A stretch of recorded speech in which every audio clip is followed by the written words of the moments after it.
샬롬 샬롬 샬롬. 하나님 사랑합니다. 여러분 주 안에서 사랑합니다.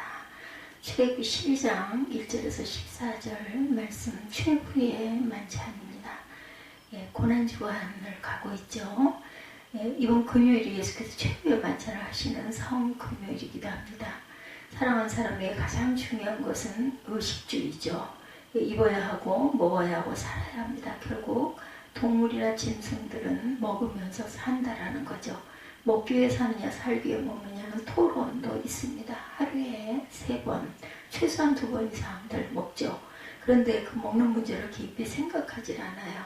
바울은 일하기 싫으면 먹지도 말라 하고 말합니다. 일하기 싫으면 죽으라는 거죠. 성경적 식사법을 개발하여 토착화시켜야 된다는 거. 어떻게 먹어야 성경적 식탁일까? 예수님이 남기신 식탁, 6월절의 음식이 성만찬이 됩니다. 그러나 식사하는 법, 식탁 예절이 아주 중요하죠. 한국 드라마는 90%가 극적인 이야기는 식탁에서 이루어지고 있습니다. 사무실이나 회의실에서 딱딱하게 얼굴 쳐다보면서 얘기하기보다는 식탁에서 얘기하면서 자연스럽게 대화를 하게 되죠. 목회가 먹회라는 그런 말이 있다고 그래요. 잘 먹어야 잘 된다라는 거. 그래서 식탁 예절이라는 말이 나왔어요. 다음과 같은 식탁 예절이 있습니다. 음식을 먹을 때 입술을 내서는 안 된다. 특히 국이나 국수나 커피 등을 먹거나 마실 때 훌쩍거리는 소리를 내지 마라. 술 마시고 캬 하면서 옆 사람을 보는 경우도 있죠. 이런 것은 대단한 실례다. 어떤 사람이 업무상 용으로 한 손님과 만찬을 가진 적이 있었는데 술 한잔을 하고 캬 하고 소리를 내며 친구의 얼굴 쪽으로 숨을 몰아쉬더라 합니다. 순간 술 냄새, 마늘 냄새, 음식물 냄새가 풍겨와서 견디기 고통스러워서 다음 날부터 연락을 끊어버렸다고 그러죠. 일을 잘하려고 식사하다가 낭패를 당한 경우입니다. 음식을 입에 먹으면 채로 이야기해서는 안 되죠. 접시를 들고 먹어서도 안 됩니다. 다른 사람들과 속도를 맞추어 먹어야 한다. 머리에 양념을 잡기 위해 다른 사람 앞으로 손을 내밀어서도 안 됩니다. 옆 사람에게 부탁하는 게 예의죠. 식탁에서 틀림은 금물이다. 식사 중에 옆 사람이나 가까운 사람과 얘기하는 것이 좋죠. 다른 사람의 정면에서 요지를 사용하여 이빨을 건드려서도 안 됩니다. 식사 중 흡연은 당연히 삼가해야 될 것이고 입속에 음식물이 있는 채로 물을 마셔서도 안 된다. 그러면 그리스도인들은 어떻게 식사를 해야 할까? 예수님의 최후의 만찬을 통해서 익힙니다. 사람은 40이 되면 습관과 결혼한다 이런 말이 있어요. 우리는 식탁 습관을 만들어야 합니다. 대단히 중요한 식탁 문화, 혁명적인 그런 하루 성만찬. 성경의 다음 사항들을 자세히 봅니다. 하나님의 광야 식탁, 예수님의 광야 식탁, 수도사들의 식탁, 기독교 수도사들의 식탁, 또 불교 수도사들의 식탁, 이게 최후의 만찬 식탁, 우리들의 식탁, 이런 순으로 우리 함께 구별해 봅니다. 70명의 야곱 식구들이 애굽으로 들어갔어요. 하나님의 광야 식탁입니다. 400년 동안 살면서 200만 명의 민족이 됩니다. 애굽에서 종살이하면서 종의 식탁이었었죠. 그러나 광야를 나와서 이들은 하나님께서 주신 만나만 먹으며 40년을 삽니다. 그때 만나를 식탁에 올려놓고 먹는 하나님의 광야 식탁 문화가 있었어요. 하나님께서는 이스라엘 백성들이 40년 동안 광야에서 살 때 광야의 식탁을 준비해 주시죠. 그뿐 아니라 하나님을 대적하여 말하기를 하나님이 광야에서 식탁을 베푸실 수 있으랴. 시편 78편 19절이죠. 광야 식탁에서는 하나님이 주신 음식만 올라옵니다. 음식은 만나였고 음료는 하나님 반석을 가난해 주신 물입니다. 그런데 만나에 대해 하나님은 분명히 말씀하셨어요. 매일 만나를 주시면 매일 거두어 먹되 그날 것을 그날 먹고 조금도 남기지 말아라. 남기면 벌레가 생기죠. 음식은 그날 철저히 남기지 않아야 합니다. 여호와께서 이같이 명령하시기를 남기면 벌레가 생긴다고 각 사람은 먹을 만큼 이것을 거둘지니 너희 사람 수요대로 한 사람이 한 오멜씩 거두되 각 사람이 그의 장막에 있는 자들을 위하여 거둘지니라 하셨느니라. 이스라엘 자손이 그같이 하였더니 그 거둔 것이 많기도 하고 적기도 하나 오멜로 되어 본즉 많이 거둔 자도 남음이 없고 적게 거둔 자도 부족함이 없이 각 사람은 먹을 만큼만 거두었더라. 모세가 그들에게 이르기를 아무든지 아침까지 그것을 남겨두지 말라 하였으나 그들이 모세에게 순종하지 아니하고 더러는 아침까지 두었더니 벌레가 생기고 냄새가 난지라 모세가 그들에게 노하니라. 출애굽기 16장 16절에서 20절 말씀입니다. 두 번째로 예수님의 광야 식탁은 너에게 떡 몇 개가 있는지 가서 보라 하시니 알아보고 이르되 떡 5개와 물고기 2마리가 있더이다 하거늘 제자들에게 명하사 그 모든 사람으로 때를 지어 푸른 잔디 위에 앉게 하시니 때로 100명씩 또는 50명씩 앉은지라. 예수께서 떡 5개와 물고기 2마리를 가지다 하늘을 우러러 축사하시고 떡을 떼어 제자들에게 주어 사람들에게 나눠주게 하시고 물고기 2마리도 모든 사람에게 나누시며 다 배불리 먹고 남은 떡 조각과 물고기 12바구니에 차게 얻었으며 떡을 먹은 남자는 5,000명이었더라. 마가복음 6장 38절에서 44절입니다. 두 식탁의 공통점은 하나님의 광야 식탁과 예수님의 광야 식탁에는 공통점이 있습니다. 첫 번째, 평등했어요. 똑같이 먹죠. 잘 먹고 못 먹는 사람이 없습니다. 많이 먹고 적게 먹는 사람도 없습니다. 똑같은 음식을 똑같은 자리에서 똑같이 먹었다. 오늘 술자리에 있었던 이야기라고 합니다. 둘러앉아 식사를 하는데 한 명분 최고 음료수가 들어와서 조그만 병을 서비스한 사람이 가지고 와 말합니다. 너무 귀한 것인데 한 잔입니다. 사장님에게만 드리겠습니다. 그리고 술잔에 따라 드리자 모두 다 당연하다라는 눈치로 바라봅니다.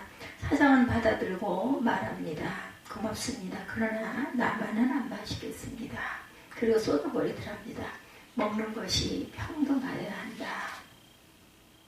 하나님의 식탁 만나와 예수님의 식탁 오병이어는 평등이라는 공통점을 갖고 있습니다. 똑같이 똑같은 것을 먹는다. 공동체. 우리는 모두가 하나라는 것을 음식으로 표현합니다. 우리나라의 말에 한 솥에 밥을 먹는다는 말이 있죠. 또 같은 물을 마신 사람이라는 말도 있습니다. 가족을 말할 때 몇 명이 살고 있느냐고 묻지 않습니다. 식구가 몇 명이냐 이렇게 물어봅니다. 먹는 입이 몇 개냐는 말이죠. 한 솥에 밥을 같이 먹는 이게 바로 한 가족이라는 것. 우리나라는 한 솥에 밥을 같이 먹는다는 데 대단한 의미를 둡니다. 동지를 한 솥에 밥을 먹는 사람이라고 말하고 동창을 같은 물을 마신 사람이라고 말합니다. 하나님의 식탁 만나와 예수님의 식탁 오병이어는 평등이라는 공통점을 갖고 있다. 똑같이 똑같은 것을 먹는다. 음식 쓰레기. 하나님의 식탁 만나와 예수님의 식탁 오병이어는 음식 쓰레기가 없다는 공통점이 있습니다. 만나를 남기면 썩어서 벌레가 생겨서 남길 수가 없었다. 오병이어 귀족고 모두 다 배불리 먹고 부슬기를 모두 모으라고 했어요. 조그만 조각 하나도 남기지 않았어요. 음식 쓰레기는 한 조각도 없었다라는 것. 질서입니다. 하나님 식탁 만나 예수님의 식탁 오병이어는 공통점이 질서입니다. 여기서 이같이 명령하시기를 너희 각 사람은 먹을 만큼 이것을 거둘지니 곧 너희 사람 수요대로 한 사람이 한 오멜씩 거두되 각 사람의 그 장막에 있는 자들을 위하여 거둘지니라 하셨느니라. 이스라엘 자손이 그같이 하였더니 거둔 것이 많기도 하고 적기도 하나 오멜로 되어본즉 많이 거둔 자도 남음이 없고 적게 거둔 자도 부족함이 없이 각 사람은 먹을 만큼만 거두었더라. 아침마다 각 사람이 다 나가서 자기 먹을 만큼만 만나를 거둡니다. 많아도 적어도 안 돼요. 질서죠. 매일 그렇게 해야겠다. 40년 동안을 그렇게 했습니다. 벳세대도 그랬죠. 50명씩 10명씩 푸른 잔디 위에 앉아서 주는 대로 배불리 먹고 각자 자기 할 일을 합니다. 그렇죠. 자기 설거지는 자기가 해야 합니다. 내가 먹은 그릇을 남에게 닿게 한다는 것은 그리 유쾌한 일은 아니죠. 먹은 자기의 것들을 철저하게 자기가 설거지한다. 5번째, 은혜. 하나님의 식탁 만나와 예수님의 식탁 오병이의 공통점은 모두 다 은혜였다. 하나님이 주신 음식이라는 공통점이죠. 만나는 전적으로 하나님이 하늘에서 내려주신 양식입니다. 오병이의 음식도 마찬가지입니다. 은혜로 알고 먹어야 한다는 거, 하나님께 감사하며 먹어야 한다는 거, 또 하나 음식을 만든 이에게 감사하고 먹어야 합니다. 먹는 이는 20분 정도 먹을 뿐이지만 주신 하나님 만드신 모든 사람에게 감사하는 마음으로 먹어야죠. 수도사들의 식탁은 어떤 공통점이 있나? 수도사의 길을 가고 있는 사람들, 그들은 3, 4월은 앉아서 잔다고 합니다. 그리고 5, 6월은 하루 한 끼씩 식사를 먹는 훈련을 한다. 7월은 교회 건물 밖으로 안 나가고 하루 6시간 기도, 그리고 그리스도의 신부라는 주제로 새벽 기도를 인도할 것이다. 수도사들의 음식에 관심을 가지고 있습니다. 음식법이 특이하다 그죠? 아주 검소하게 먹습니다.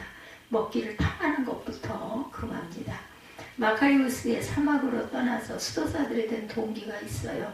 그에게는 젊은 마부가 있었다고 그러죠. 요즘 말로 운전기사입니다. 마부가 묻습니다. 음식을 드시죠. 먹었는데 배가 또 고프네. 네. 주인님은 당나귀인가 봅니다. 늘 개걸스럽게 먹고 싶어만 하네요. 마카리우스는 이 말에 감동이 되어 사막으로 떠나 걷기를 시작을 했다 그러죠. 예, 악이라는 귀신이 있다고 그래요. 목구멍은 바늘구멍 같고 위는 산같이 큰 귀신입니다. 그래서 먹어도 배가 고프니까 먹기를 탐하는 귀신이라는 거죠. 먹기를 좋아하는 사람을 하나님은 쓰시지 않습니다. 클라라 수도사 이야기입니다. 그는 아시시의 프란시스 제자입니다. 아시시의 클라라 기념 성당이 있죠. 800년 전에 클라라가 살던 집터 위에 세워진 성당입니다. 그는 1193년 아시시 귀족 가문에서 태어났어요. 클라라는 어머니의 신앙을 이어받습니다. 프란시스의 설교를 첫 번 들으면서 그에게 빠져들어갔다 그러죠. 첫 번 설교를 들으면 구도의 삶을 결단합니다. 그 한 번도 변한 적이 없었다 그래요. 설교를 마치고 수도승으로 서원을 합니다. 프란시스는 머리를 잘라주고 소복띠를 띄워주었어요. 가족들이 달려갔을 때는 이미 머리를 자른 후였다고 그러죠. 그는 찾아온 가족에게 선언합니다. 나는 이미 세상 사람이 아니고 하나님의 사람입니다. 아무도 그의 결단을 말릴 수가 없었다고 그러죠. 그후부터 프란시스를 평생 따랐어요. 클라라는 성 다미노 수도원에 들어가 평생 나오지 않았습니다. 봉쇄의 수도원이었죠. 밀배된 공간에서 나오지 않고 평생 삽니다. 철저히 청빈으로. 예, 프란시스의 신조는 모든 것은 하나님께 빌려온 삶이다. 나그네 삶이다. 클라라는 매일 허리를 끈으로 묶고 허름한 수도옷을 입고 살았다고 그러죠. 죽기까지 맨발로 걸었습니다. 삭발한 머리에는 흰 두건과 검은 두건을 썼고 음식은 간단하고 검소하게 잠자리는 맨바닥 위에 요를 깝니다. 베개는 나무 토막이었죠. 공동 침실에서 살았습니다. 아주 춥다고 합니다. 식사는 하루 한 끼, 주일과 성탄절에는 2끼를 먹죠. 고기와 포도주는 금합니다. 빵과 채소만 먹습니다. 계란이나 우유가 생기면 병자들에게 주었다고 그러죠. 클라라는 엄격하게 자기 관리를 했어요. 수도승들은 금식과 단식을 보통 사람 밥 먹듯 합니다. 동굴에서 40일 금식 기도는 흔히 하는 기도였다고 그러죠. 에울루기우스는 이렇게 말합니다. 단식으로 내 위장을 조금씩 줄이도록 훈련해라. 팽창된 부도가 더 얇아지는 것처럼 위장도 많은 음식을 받아들이면 그렇게 된다. 반대로 적게 받아들이면 요구하는 양도 적어진다. 예. 수동들은 평생 금식합니다. 이런 말이 나왔어요. 나는 단식과 금식이 언제 시작하고 언제 끝나는지 모른다. 50년을 금식하고 단식하며 살았기 때문입니다. 내겐 한평생 단식이었습니다. 수도성들은 먹는 것을 탐하지 않습니다. 금기 중에 하나가 음식 금기죠. 금욕 중에 중요한 금욕은 먹는 것에 대한 금욕입니다. 예, 파티리온 수도승은 목요일과 주일에만 먹었다고 하죠. 팔라디우스 수도승과 안토니우스 수도승은 토요일과 주일에만 먹었습니다. 안토니우스는 이틀 간격으로 식사를 한 적도 있습니다. 먹을 때는 너무 배가 고파서 과식할 때도 종종 있었다고 합니다. 그래서 격일로 과식하지 말고 매일 조금씩 먹자. 4세기부터 하루 한 끼 식사하는 것이 전통이 됩니다. 그러면서 이렇게들 얘기했다고 하죠. 하루 한 끼 식사하면 수도승이다. 하루 2끼 식사하면 육적인 인간이다. 하루 3끼 식사하면 짐승이다. 수도사들은 이렇게 말했답니다. 물이나 음식은 육체를 만족시킬 만큼 먹는 것이 아니라 육체를 지탱할 만큼 먹어야 한다. 그러나 지나친 고행, 지나친 금욕, 지나친 단식, 지나친 절제는 악령이 주는 것이다. 바로공양 식사법, 불교죠. 바로공양이라는 식사법이 있다고 그러죠. 인터넷을 통해서 세밀하게 검색해 보았더니 바로공양이란 절에서 바로하는 나무 그릇을 사용하여 행해지는 식사법을 의미한다 그러죠. 바로공양은 2500년 전 석가모니 부처님의 수행에서부터 시작이 되었다고 합니다. 그릇이 5개가 있고 포개면 하나가 되죠.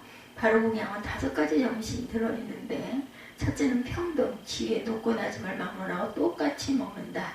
음식부터 평등합니다. 청결, 각자 먹을 만큼 먹고 자기가 먹은 그릇은 깨끗하게 닦아주는 청결 정신이 들어있고, 청빈, 자기가 선택한 음식은 양념 한 조각도 남기지 않고 먹어야 한다. 낭비가 없습니다. 마지막 그릇 씻는 물까지 먹음으로 쓰레기를 만들지 않는다. 자기 마음도 닦는다는 정신이 들어있다고 하죠. 공동체, 모두가 같이 먹습니다. 공동체는 하나라는 의미죠. 복덕, 음식이 만들어지기까지 고생한 분들의 노고에 감사하며 복을 빌어주는 의미도 있다고 하죠. 음식을 다 먹고 나서 큰 그릇을 단무지나 김치 조각으로 닦습니다. 차례로 그렇게 한 후에 먹습니다. 물그릇에 물을 가장 큰 그릇에 부어 닦고 차례로 그렇게 합니다. 그 물을 마시면 깨끗합니다. 그리고 물을 받아 차례로 닦습니다. 그리고 그릇을 포개게 됩니다. 식사가 마쳐지죠. 예, 최후의 만찬, 예수님의 최후의 만찬을 봅니다. 마지막 음식을 잡수신 모습을 보면서 우리는 음식 문화를 만들어갑니다. 예수님은 6월절 음식을 잡수시면서 세 번째 잔을 드시고 성만찬으로 바꾸시죠. 최후의 만찬을 보면서 음식법을 연구해 봅니다. 분량에 따라 먹어야 합니다. 하나님께서 이스라엘 백성들에게 애굽에서 떠날 때 음식 먹는 법을 말씀해 주시죠. 이달을 너희에게 달의 시작 곧 해의 첫 달이 되게 하고 너희는 이스라엘 온 회중에게 말하 이르되 이달 열흘에 너희 각자 어린 양을 잡을지니 각 가족들의 그 식구를 위하여 어린 양을 취하되 어린 양에 대하여 식구가 너무 적으면 그 집에 이웃과 함께 사람 수를 따라 하나를 잡고 각 사람이 먹을 수 있는 분량에 따라 너희 어린 양을 계산할 것이다. 출애굽기 12장 2절에서 4절입니다. 각 사람이 먹을 수 있는 분량에 따라서 하라는 말씀이죠. 음식을 남기면 안 돼요. 그죠? 예. 과식해도 안 되고 배고프게 먹어도 안 됩니다. 예. 주어진 음식은 다 먹어야 되죠. 남은 것은 모두 불살라야 합니다. 먹고 나서 흔적도 없어야 돼요. 성경은 10절에 아침까지 남겨두지 말며 아침까지 남은 것은 곧 불살르라 말씀하죠. 예수님의 베세다 광야에서 5,000명을 배부르게 먹게 하는 오병이어의 기적을 일으키죠. 다 배부르게 먹고 부스러기를 다 죽게 합니다. 그래서 들판에 널려있는 음식물 부스러기를 모두 주어서 12광줄이었다. 음식물 흔적을 남기면 안 된다는 거죠. 우리나라 음식을 쓰레기 현황을 보면 아주 놀라울 정도입니다. 2011년 통계에 보면 하루에 13,537톤 3톤 트럭으로 5,000대 분량의 음식 쓰레기, 이 음식 쓰레기 치우는 비용만 20억 정도가 든다고 하네요. 환경부에 알아본 수치, 음식물 쓰레기를 남기면 안 되는 거죠. 다 법을 먹고 남은 조각을 12바구니에 차게 부었다. 마태복음 14장 20절입니다. 또한 검소하게 먹어야 되죠. 성경은 예수의 마지막 음식은 무교병이었죠. 누룩이 없는 떡입니다. 예. 너희는 이래 동안 무교병을 먹을지니 첫날에 누룩을 너희 집에 제하라. 첫날부터 일곱째 날까지 유교복을 먹는 자는 이스라엘에서 끊어지리라. 12장 15절에 말씀하고 있습니다. 또한 세 번째 영적으로 먹어야 되겠다. 6월절 음식을 먹을 때 빠져서 안 되는 음식이 하나 있어요. 무교병을 먹을 때 쓴 나물과 같이 먹어야 한다. 우리나라로 말하면 쓴방이 민들레 고들빼기 같은 쓴 나물입니다. 먹어서 쓰면 다 쓴나물이죠. 이스라엘에서는 파슬레이를 사용하고 있다고 그래요. 꼭 쓴나물도 같이 먹으라는 의미는 영적인 의미입니다. 고난을 의미하죠. 쓴말, 쓴 감정도 참을 수 있고 소화시킬 수 있어야 한다는 의미입니다. 쓴 행동도 할 수 있어야 한다는 말, 영적인 의미죠. 지금은 삶을 달걀을 추가해서도 먹습니다. 달걀을 삶으면 삶을수록 단단해진다고 그러죠. 고난이 있으면 있을수록 강해진다는 뜻입니다. 거친 파도는 사공을 유능하게 만들죠. 서리는 알곡을 만들어냅니다. 성경은 출애굽기 12장 8절에 그 밤에 그 고기를 불에 구워 무교봉어 쓴 나물과 아울러 먹되 검소하게 먹고 영적으로 먹으라는 의미입니다. 지킬 만한 사람만 지켜야 한다. 다섯 번째죠. 이런 음식법은 모든 사람이 다 지키는 게 아니고 이스라엘 백성들만 지키게 했어요. 성경은 야훼께서 모세와 아론에게 이르시되 6월절 구례는 이러하니라. 이방 사람은 먹지 못할 것이나 각 사람이 돈으로 산 좋은 할례를 받은 후에 먹을 것이며 거리면과 타고 품꾼은 먹지 못하리라. 출애굽기 12장 43절에서 45절. 다 지키지 않아도 그리스도인은 지켜야 한다라는 거죠. 누가 뭐라고 해도 그리스도인은 그리스도인답게 살아야 한다. 성만찬 고난주일에 금요일 유월절 예식을 하는 날 세다 예식이라고 합니다. 나는 유대인들의 유월절 식사에 여러 번 초대를 받으신 분의 이야기. 한남동 유대인 집에서 유월절 식사를 한번 하셨다고 그래요. 이스라엘 백성들과 함께 식사를 종종 하는데 음식을 남기는 것은 죄라고 할 정도의 마음을 갖게 합니다. 그래서 우리가 항상 주일에 음식 먹는 법 절대로 남기지 말자. 잘 듣고 행동으로 옮겨주시기 바랍니다. 우리 교회 세미나에서도 그렇게 할 것이죠. 수도원에서 식사법은 그렇게 한다고 합니다. 자기가 먹을 것만큼 퍼가고 먹고 더 먹어도 되죠. 그러나 한 조각도 쌀 한 푼들도 남기지 말아라. 두 번째 식사할 때 하나님께 감사, 만든 이에게 고마움을 표하며 축복하는 기도를 드리고 먹자. 옆 사람과 즐거운 대화를 나누며 기분 좋게 먹자. 국이 있으면 건더기는 다 먹고 국물만 조금 남겨라. 식사를 마친 후에 김치 조각이나 단무지 한 조각을 남겨서 국국물을 묻혀 그 조각으로 그릇을 다 닫고 국국물을 마셔라. 그리고 그 조각까지 마지막 디저트처럼 먹어라. 음식 쓰레기가 하나도 남으면 안 된다. 물 한 방울도 남기지 말아라. 그릇을 가지고 세척하는 곳으로 가서 세척하고 제자리에 놓음으로 식사를 마치자. 이렇게 어느 부흥에서 여자들이 밥을 하고 장모님들이 행주치마를 들고 설거지를 하고 있더랍니다.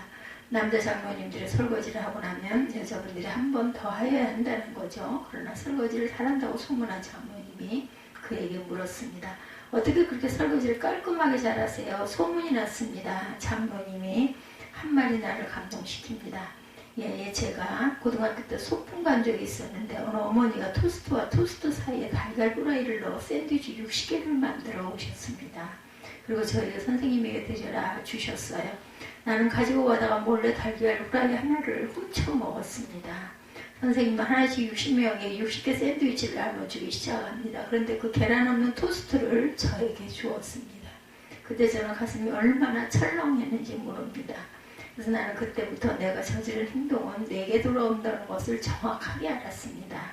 그래서 무슨 일을 하든지 성실하게 하기로 하였죠.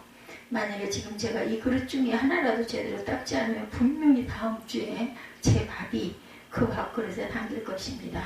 자기가 다음 주에 그 그릇을 먹을 것이라고 생각하며 깨끗이 닦자. 새로운 음식 문화가 정착되기를 주님의 이름으로 축복합니다.